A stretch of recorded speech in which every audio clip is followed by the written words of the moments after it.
This week at work, I'm going to talk specifically about, do you have a growth plan? And I'm shooting this particular This Week at Work version in a train station. Because a train station is a fantastic analogy.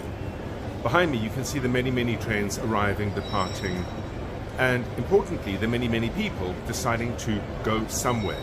They have a plan to get there, arrive on time at the station, buy the ticket, hop onto the right plane, get off at the right point, and you will arrive at your destination. At the moment, when I ask about growth, yes, everyone wants to growth. But when we dig deeper into, well, what is the growth plan? In other words, what will you be doing this month, the following month, the month thereafter? How are you measuring it?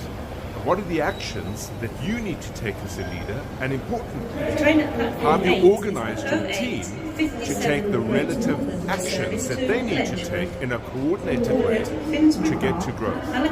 Very often what I'm hearing is that yes, growth is there, and yes, we have growth intention, and yes, every month we meet, we talk about growth. But hell, if we could only get our team to come along with us and do some of the heavy lifting, we might be able to enact the growth intentional strategy that we've designed.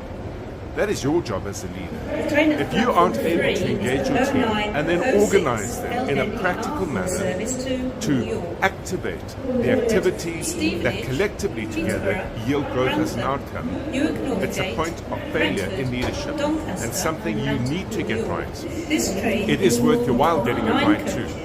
Lifting and moving the heavy load of growth alone is very isolating. And yet, if you take your team with you and allow them to have voice, allow them to contribute, and allow those that wish to shine, immediately it makes the journey more pleasant, it makes the likely outcome more realistic, and you will, in the end, not be a person or team of one, but a team of many.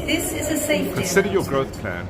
Make sure it's practical and make sure that your entire team knows it. Until next week at work, have an entrepreneurial day.